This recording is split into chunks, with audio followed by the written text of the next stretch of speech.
I D card کا غلط استعمال کیا گیا۔ لاہور کے 22 مختلف تھانوں میں 100 سے زائد انہوں نے مچلکے جمع کروائے ہیں۔ موبائل گم ہوتا ہے، اس کی ایف آئی آر کی کاپی میں لینے جاتا ہوں تھانہ لیاقت آباد میں۔ فرنٹ ڈیسک پہ جو لڑکا بیٹھا ہوا ہے نا، جب میں اسے آئی ڈی کارڈ دیتا ہوں وہ کاپی نکالنے کے لیے دیکھتا ہے تو وہ کہتا ہے یار آپ نے کتنے مچلکے دیے ہیں؟ میں نے کہا یار میں تو کبھی میں نے مچلکا جمع کروایا نہیں ہے۔ وہ کہتا ہے تقریباً آپ کے 96-97 مچلکے لگے ہوئے ہیں، اور اس میں فراڈ کے بھی ہیں، ڈکیتی کے بھی ہیں، رازنی کے بھی ہیں، اس میں فوٹو کاپی والے، اس میں جج صاحبان بھی شامل ہیں۔ اگر تو میرا کوئی کریمنل ریکارڈ ہوا تو مجھے قانون کے مطابق آپ جو سزا دیں گے منظور ہے، اگر نہ ہوا تو اس کا ازالہ کون ادا کرے گا؟ بسم اللہ الرحمن الرحیم۔ پاکستان سمیت دنیا بھر میں دیکھنے اور سننے والوں کو السلام علیکم۔ میرا نام زین امتیاز ہے اور آپ دیکھ رہے ہیں ڈیلی پوائنٹ۔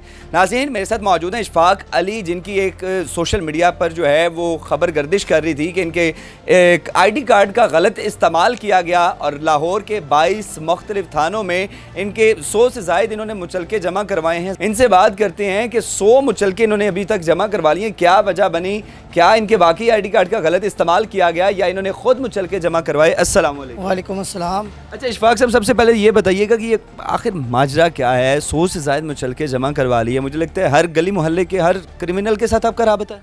نہیں بھائی، رابطہ تو نہیں ہے۔ یہ میرا 2023 میں موبائل گم ہوتا ہے، اس کی ایف آئی آر کی کاپی میں لینے جاتا ہوں تھانہ لیاقت آباد میں۔ فرنٹ ڈیسک پہ جو لڑکا بیٹھا ہوا ہے نا، وہ جب میں اسے آئی ڈی کارڈ دیتا ہوں وہ کاپی نکالنے کے لیے دیکھتا ہے تو وہ کہتا ہے یار آپ نے کتنے مچلکے دیے ہیں؟ میں نے کہا یار میں تو کبھی میں نے مچلکا جمع کروایا نہیں ہے۔ وہ کہتا ہے تقریباً آپ کے 96-97 مچلکے لگے ہوئے ہیں۔ تو میں نے اپنی ایف آئی آر کی کاپی لی اور گھر آ گیا۔ میں نے سوچا، میں کہا یار کوئی بات نہیں، لیکن میں نے دوسرے دن پھر اسی رات کو میں نے سوچا، میں کہ یہ کام بڑا ٹپیکل ہے اور خطرناک ہے، میں اس کا کیوں نہ خود ہی جانچ پڑتال کروں۔ میں وہاں پہ گیا دوسرے دن، میں نے ریکارڈ لیا۔ ریکارڈ لینے کے بعد میں نے خود دیکھا کہ اس میں 22 تھانے ہیں۔ اچھا، 22 تھانے ہیں، ٹھیک ہے۔ اس کے بعد جناب میں نے اس پہ ورک شروع کیا۔ میں نے وکیل سے بات کی، پہلی اپلیکیشن میں نے دی CCB لاہور میں۔ انہوں نے کہا جی ہمارے متعلقہ کام نہیں ہے یہ، تو آپ کہیں اور جائیں، عدالت کا دروازہ کھٹکھٹائیں۔ وہاں سے میں IG پنجاب کے آفس جاتا ہوں، وہاں پہ اپلیکیشن دیتا ہوں، اس کا آپ کو دکھاتا ہوں، یہ ڈائری نمبر ہے، ٹھیک ہے جی۔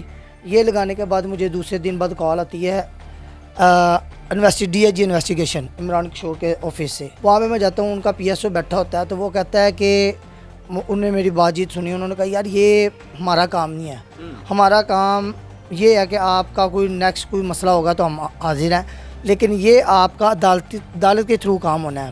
پھر میں نے ڈسٹرکٹ اینڈ سیشن جج کو اپلیکیشن دی، وہاں پہ بھی مجھے دھکے کھانے پڑے، کوئی سیدھا راستہ تو بتاتا نہیں ہے۔ بہرحال میں نے وہاں پہ دیا، طاہر محمود صاحب تھے کرمنل ڈویژن کے جو انچارج تھے، انہیں میں نے اپلیکیشن دی۔ انہوں نے مجھے 2-3 طریقوں پہ بلایا اور انہوں نے کہا کہ کیا ماجرا ہوا، اور کیمرے لگے ہوئے ہیں حتی عدالت میں اور کمرہ عدالت میں بھی، تو آپ نے جو بات کرنی ہے سچ بتانا ہے۔ میں نے کہا جی پہلی تو بات یہ ہے کہ میں سچ بتا رہا ہوں، اگر تو میرا کوئی کریمنل ریکارڈ ہوا تو مجھے قانون کے مطابق آپ جو سزا دیں گے منظور ہے، اگر نہ ہوا تو اس کا ازالہ کون ادا کرے گا؟ یہ تو عدلیہ پہ بہت بڑا سوالیہ نشان ہے۔ اب دیکھیں کہ وہ مجھے کہہ دیتے ہیں یہ اپلیکیشن پکڑیں، یہ دیکھیں یہ سارے سیٹ انہوں نے میرے ہاتھ میں تھما دیے، آرڈر کی رجسٹری سے میں نے کاپیاں کروائی، یہ تقریباً 7-8-10 ہزار روپے کی فوٹو کاپیاں اس وقت ہوئی۔ جب آپ متعلقہ تھا اپنا ججز کے پاس وہاں پہ جائیں مالٹون، تو وہاں سے آپ کو یعنی کہ یہ معاملہ ملے گا۔ یہ میں نے 2020 کے قریب نا یہ مالٹون کچہری کے باہر سے ایک کاپی کرائی تھی، جس کی وجہ سے یہ مجھے اتنا بڑا مسئلہ بنا، ٹھیک ہے۔ پہلی کال آتی ہے مجھے تھانہ فیکٹرییا سے، وہ مجھے پوچھتے ہیں کہ بھائی کیا ہوا ہے؟ میں اس کے پاس جاتا ہوں، کہتا ہے یار یہ دیکھ رہے ہیں آپ نے ضمانت دی ہے۔ میں نے کہا میں نے تو ضمانت، اس میں میرا کوئی تھم، کوئی سگنیچر، کوئی ایویڈنس نہیں تھا۔ آپ نے جو 93 کے قریب آپ کے پاس کاپیز ہیں اور 7 اور ہو چکی، 100 کے قریب جو ضمانتی مچلکے ہیں، ان میں سے آپ کتنے ذاتی طور پہ کتنے لوگوں کو جانتے ہیں؟ بھائی جان میں کسی ایک کو بھی نہیں جانتا۔ تو ان کے اوپر ہم نے دیکھا ہے کہ ضمانتی مچلکے کا مطلب یہ ہے کہ کسی کی آپ شورٹی دے رہے ہیں، تو ایسی کون سی چیز تھی، پراپرٹی کے کاغذ تھے یا کون سے ایسے کاغذ تھے جن کے اوپر آپ مچلکے جمع کرتے ہیں؟ بھائی جان صرف میرا آئی ڈی کارڈ یوز ہوا ہے، میرا اور کوئی نہ پراپرٹی ہے ہی نہیں میری، اور دوسرے میں کوئی میری بائک سائیکل نہیں ہے میرے نام پہ۔ آپ کا اصل میں نام کیا ہے؟ مختلف جگہوں پر ہم نے دیکھا ہے کہ اس میں ایک سب سے بڑی حیران کن چیز یہ ہے کہ اشفاق مسیح لکھا گیا تھا اور بعض جگہوں پر اشفاق علی لکھا ہوا ہے، اصل میں آپ کا نام کیا ہے؟ بھائی میرا نام الحمدللہ اشفاق علی ہے، اور میں ایک مسلم گھرانے سے تعلق رکھتا ہوں۔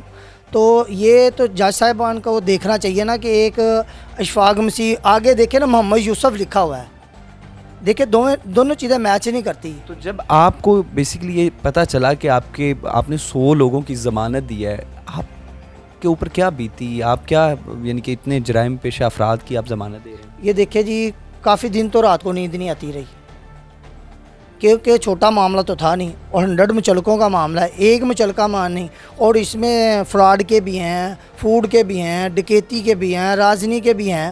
یہ دیکھیں ایک بندہ کتنی ضمانتیں دے لے گا, 1 یا 2 دے لے گا.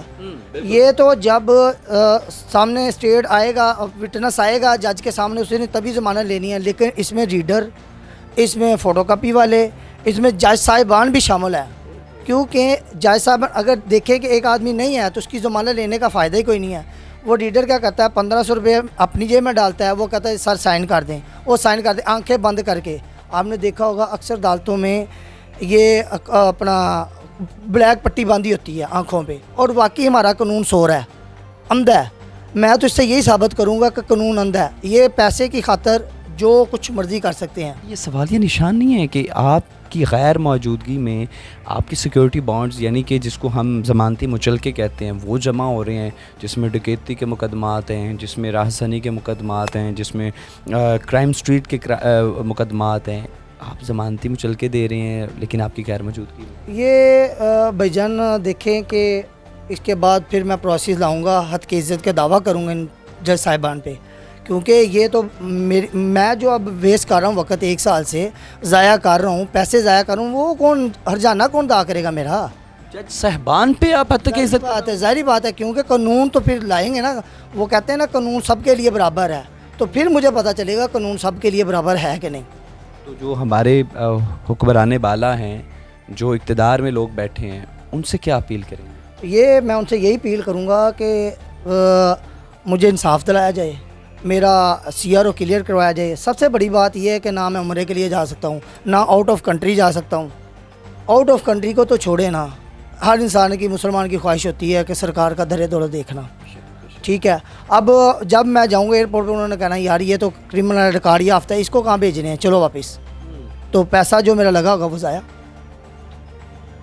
ناظرین, اشفاق علی ہمارے ساتھ موجود ہیں اور ان کی ساری گفتگو آپ نے ملاحظہ کیا ہے کہ ایک تو سب سے بڑا یہ کہتے ہیں کہ میرے اوپر یہ ظلم کیا گیا ہے کہ مجھے اشفاق علی مسلم ہونے کے ناطے جو ہے انہوں نے کیا کام کیا, مجھے اشفاق مسیح لکھنا شروع کر دیا اور میرے مچلکے جمع کروا رہے ہیں. ID کارڈ نمبر ان کا ہے, ولدیت ان کی ہے, لیکن اشفاق علی کی جگہ اشفاق مسیح لکھا گیا. اور تقریباً 100 سے زائد مچلکوں میں ان کے ضمانتی بانڈز جسے ضمانتی مچلکے کہا جاتا ہے ان میں ان کا نام ہے. ان کی طرف سے وہ مچلکے جمع کروائے گئے, لیکن ان کی غیر موجودگی میں ان کو تو علم ہی نہیں ہے. اور اعلیٰ حکمران سے گزارش کرتے ہیں اور اپیل کیا ہے کہ ان کے جو مقدمات ہیں ان کو فل فور جو ہے یا جو ضمانتی مچلکے ہیں ان کو کلیئر کیا جائے. اور حقیقی معنوں میں یہ ہمارے جوڈیشل سسٹم پر ایک سوالیہ نشان ہے, کس طرح ایک ایسے شخص جو کہ جس کو پتہ ہی نہیں ہے ضمانتی مچلکوں کا, اس کے ID کارڈ کا غلط استعمال کیا جا رہا ہے, اور وہ آج انصاف کے لیے جو عدالتیں ہیں ان کے دروازے کھٹکھٹا رہا ہے. آپ سے دوبارہ ملاقات ہوگی اگلی ویڈیو میں. اللہ نگہبان.